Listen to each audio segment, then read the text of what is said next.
नमस्कार। इन खबर में आपका स्वागत है और मैं हूं आप सभी के साथ ब्रह्मचारी आशीष। कोलकाता से सटे न्यू टाउन में हैवानियत हुई। 14 वर्षीय स्कूली छात्रा के साथ ऐसी दरिंदगी हुई जिसने सभी के रोंगटे खड़े कर दिए। ई रिक्शा चालक ने 14 साल की लड़की के साथ रेप किया, उसके गले की हड्डी तोड़कर उसे मार भी दिया। इस घटना के बाद पुलिस प्रशासन के भी कान खड़े हो गए। बच्ची कक्षा 8 की छात्रा थी। घटना बीते शुक्रवार की है जब पुलिस को न्यू टाउन इलाके में बच्ची का शव मिला। इसके बाद इलाके में हड़कंप मच गया। शव मिलने के बाद जब पुलिस ने जांच की तो मामला रेप का नजर आया। पुलिस ने जांच में पाया कि 14 वर्षीय स्कूली छात्रा के साथ रेप हुआ है। मामले की जांच करते हुए पुलिस ने सीसीटीवी खंगालना शुरू किया। जब सीसीटीवी खंगाला गया तो पाया पुलिस ने कि लड़की को सौमित्र रॉय नाम के एक ई रिक्शा चालक अपनी ई रिक्शा में बैठाकर कहीं ले गया था। पुलिस ने जब इस ई रिक्शा चालक को हिरासत में लिया और फिर उसके बाद पूछताछ शुरू की तो पुलिस के पैरों के नीचे से जमीन खिसक गई। इस ई रिक्शा चालक ने पूछताछ में बताया कि उसने लड़की को बिठाया और करीब 3 घंटे तक ई रिक्शा में घुमाता रहा। उसके बाद बच्ची को जंगल में ले गया। सबसे पहले उसने लड़की का गला एक रस्सी और स्प्रिंग से घोटा और फिर उसकी हत्या कर दी। हत्या के बाद आरोपी ने उस लड़की के शव के साथ रेप किया।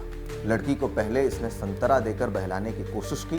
जब लड़की चिल्लाने लगी तो पहले उसका गला घोटा, फिर गले की हड्डी तोड़ी और फिर लाश को एक जाल की फेंसिंग को काट कर वहां रखाया और फिर उसके बाद वहां रखने के बाद उसने उस शव के साथ रेप किया। उसके साथ रेप करने के बाद लड़की के शव को बोरे में बांधकर एक नाले में उसने डाल दिया। पुलिस ने जानकारी दी है कि घर लौटने के बाद इस खूनी ने खाना खाया और चैन की नींद सो गया।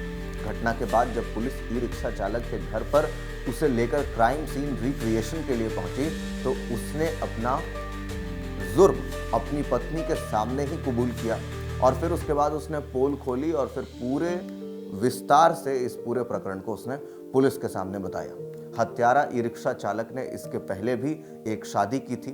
इसके बाद उसने अपनी पत्नी को खूब प्रताड़ित किया। इसके बाद उसकी पत्नी ने आत्महत्या कर ली।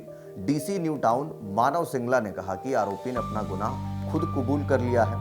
हम सारे एविडेंस जुटा रहे हैं और मामले की जांच अभी जारी है। तो ऐसे में सौमित्र रॉय जैसे लोगों के बारे में आपका क्या ख्याल है? इस तरीके की नीच हरकत जो करते हैं उसको लेकर के आप क्या कुछ सोचते हैं? जिस तरीके से सामने आई कि उसने अपनी पहली पत्नी की इतनी प्रताड़ना की कि वो भी आत्महत्या कर ली और अब उसने एक 14 साल की कक्षा 8 की पढ़ने वाली बच्ची के साथ जो है हैवानियत की है, इसको लेकर के आप क्या कुछ लिखना चाहते हैं कमेंट बॉक्स में ज़रूर लिखें। बाकी के अपडेट्स के लिए देखते रहिए इन खबर।